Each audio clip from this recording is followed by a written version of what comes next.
This is what 7 yards of compost looks like, and it's all going on the lawn. Hey guys and gals, welcome to Garage Gear. I'm JB, giving you the best tips and tricks to survive life in and out of the garage. Let me start off by saying this. Top dressing my lawn with compost is not something that I do all the time. 10,000 square feet of lawn is a lot to cover, but the benefits of doing this just once, even in a great while, far outweighs the benefits of even the best fertilizer plans. Here's how I top dress my lawn with compost. First, I decided to do this in the early fall as high summer temperatures were coming to an end and the rain was starting to return. The day before, you'll want to mow your lawn as low as you can comfortably go with it. This will allow the compost to settle in nicely into the turf. I had 7 yards of compost delivered to my house, and there's really only a couple companies in my local area that carry deliverable compost. So I was kind of limited, and to further limit my compost choices here, I could only get compost screened down to 5/8. I was ideally looking for something a ½ inch or less, but that was a no-go. All the companies asked me exactly how big my lawn was, and after I told them, they all said I needed about 15 yards of compost. Whoa! I know, right? That wasn't happening. I cut that number in half and I said, give me 7. 7 yards of compost is already a mountain of work in itself. More than enough for me to handle. The compost I received mainly came from leaves and old decaying wood chips. Ask any conservationist and they will tell you the best compost comes from leaves. So I figured, let's roll with it. And help keep this video rolling with the YouTube algorithm, would you mind hitting that like button? My lawn and I thank you. Now there were some tiny pieces of what looked like mulch inside that pile, but those broke down pretty quickly even as I just crumbled them in my hands. The pile that I got delivered was clean, and that's a big thing to ask for when you're ordering compost, is to make sure that it is clean and not filled with any other debris. You definitely don't want any garbage in there, and I only found one tiny little rock, so I think I did okay. I did reach my hand deep inside and it was pretty warm. Or hot, as some people like to say about compost. Once I threw that compost out onto the lawn and spread it out, it dried up really quick. I did look into bag compost, and although I can get it, it's very expensive, even for a small bag. Although that compost does work great, it doesn't spread very far. So that wasn't happening. And I believe in keeping my lawn as organic as possible, so I ordered the fresh stuff. Now the next big question that came up was, how am I going to spread all this compost around the yard? After calling a few local tool rental shops, nobody seemed to have a large mechanical spreader that I was looking for. So I spread this out the old-fashioned way, using a big shovel, a wheelbarrow, and a large landscape rake. The big shovel made loading the wheelbarrow quick work. After about several scoops, that wheelbarrow was full and ready to go. I would have liked to use a big shovel like this with a longer handle, but you use what you got. From there, I unloaded the compost in piles all across my lawn, about several feet apart from each other. I did make the mistake though of making some piles a little too big. This came back to bite me later when I had to spread it all around. After I put all the piles out, the lawn started to look like a giant game of whack-a-mole. Once I had all the piles set up in a given area, I then started spraying them all out with the landscape rake. This rake was an absolute necessity, and if you're going to do a job like this, I strongly recommend getting your hands on one. Compost is lighter than topsoil and mulch, but it still had to be pushed into its place. The landscape rake has two sides,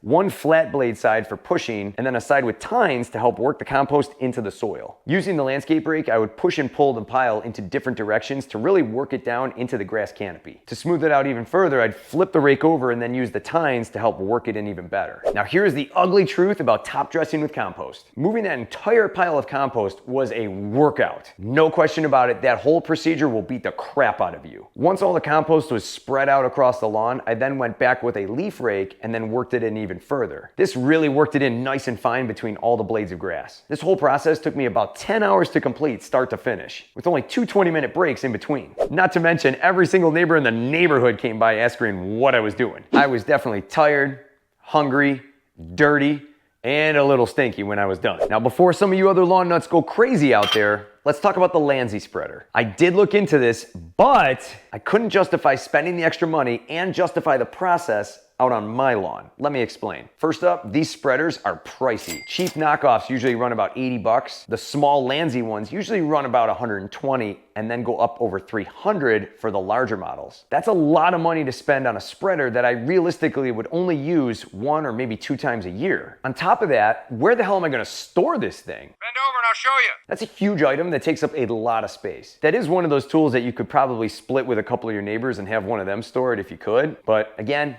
not for me, not for my lawn. Now picture this process with the Landsy out on my lawn. I would have to take the Landsy spreader, put it out in my lawn where I wanted my next few passes to be. Then fill up the wheelbarrow, take the wheelbarrow over to the Landsy spreader, fill up the Landsy spreader. That process takes more time. Then push the Landsy spreader around my lawn, which does lay down a nice thin consistent layer, I'll give it that, but then I'm left with all the big clumps inside the spreader. That's the problem, because what am I gonna do with all that extra big material that wouldn't pass through the grates of the spreader? All that extra material would have been a big problem in and of itself. So I said, forget the Landsy spreader, we're just gonna muscle this one out. I do like the Landsy spreader, I think it's a brilliant tool, just not for my whole project here.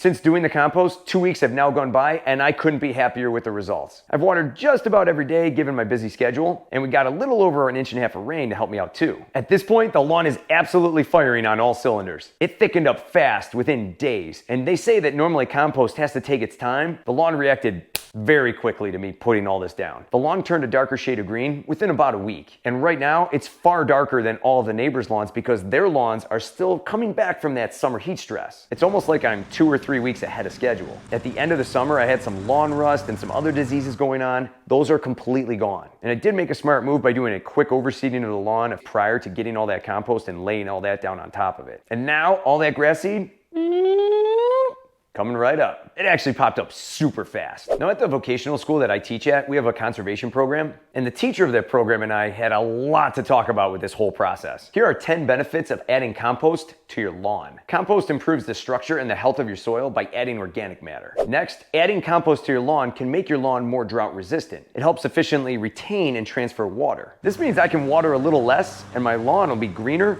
longer. Compost works biologically to improve its nutrient availability with its rich diversity of microbes. It improves nutrient retention by increasing the soil's exchange capacity. And then it delivers food needed for plants, such as the lawn, in the form of nitrogen, phosphorus, and potassium. All items that I would find in most fertilizers, but here they're in a fully organic form. Next up, composting helps regulate the growth rate and the root depth of a plant. Composting helps reduce soil erosion, slowing the surface flow of water. Compost can help change the soil balance by making hard soils softer. The microbes actually do something pretty cool. They naturally aerate the soil, making your soil more porous, allowing more water, nutrients, and oxygen to get down to the root zone. I should also mention this, manually aerating your soil prior to you putting down compost is actually a really good idea. This will open up your turf and allow nutrients to get down faster. Adding compost also reduces your pesticide use, which means I'll be putting less chemicals out of my lawn. As we land the plane here, compost also attracts beneficial organisms and bacteria, which are really the workhorses. Finally, it helps potentially reduce my fertilizer use. Since I've now strengthened the soil organically, this ultimately will reduce my fertilizer costs. Can't beat that. I know, isn't that awesome? Huge thank you to all the students in the conservation program for helping me put together that list. Now, as a bonus, this did help level my lawn. My lawn really wasn't way out of whack in terms of its level, but it did fill in any little undulations across the lawn. Compost alone is not a great leveling agent because it does break down over time. But nonetheless, it did fill in a lot of gaps and created the perfect seed bed for my lawn. And I'll tell you this, my mower rolls nice and easy now, even better than before. Now, the only thing that grinds my gears with this whole process is that by laying all that compost out on the lawn, it could invite some weed seeds. I'm not too worried about it right now because the lawn is growing so thick and so healthy right now that it literally crowds out anything else that tries to invade it. I don't anticipate this becoming an issue, but if it does, I'll have my special weed mix ready to go. If you're interested in learning how to make that, I did a video on that a long time ago, and I'll have that video linked down below in the description. Ever top dress your lawn with compost? Let me know how the whole process went down below in the comments. For more cool garage gear content, click or tap the screen right here. Thanks so much for watching, and I'll see you in the garage.